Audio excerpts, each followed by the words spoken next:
تو میرے بھائیو یہ یاد رکھو کہ تمام دعوتیں دین کی اور تمام محنتیں دین کی، ان سب کی ایک ہی غایت ہے، ایک ہی مقصد ہے،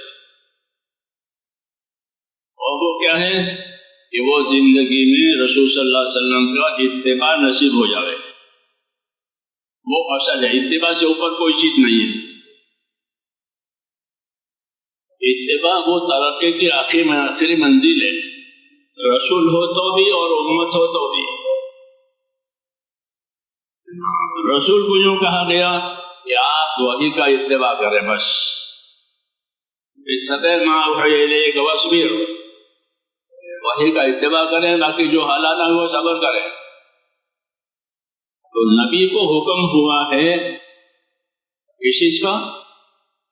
وحی کے اتباع کا، جو چیزیں اوپر سے آئیں وہ اس کا آپ اتباع کریں۔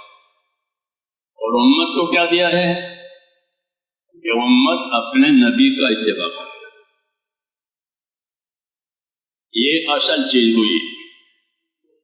جیسے کھیتی کرے، اس میں بہت سی چیزیں اوپر کی ہوتی ہے، زمین کو صاف کرنا، کھاد دینا، پانی دینا وغیرہ وغیرہ، یہ اوپر کی ہے۔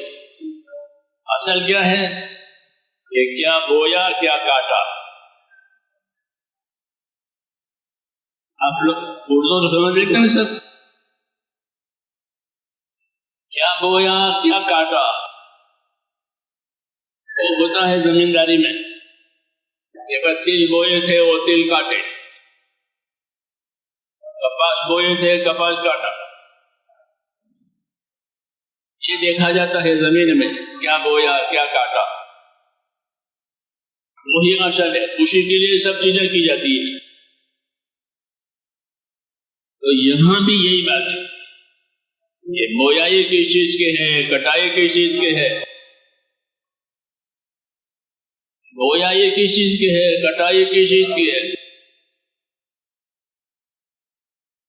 تو میرے دوستو، زندگیوں میں بویائی ہے سنت کا اتباع،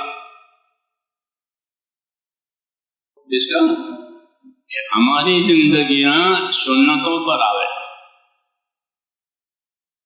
باقی چیزیں ذریعہ اور وسائل میں کے درجے میں ہیں۔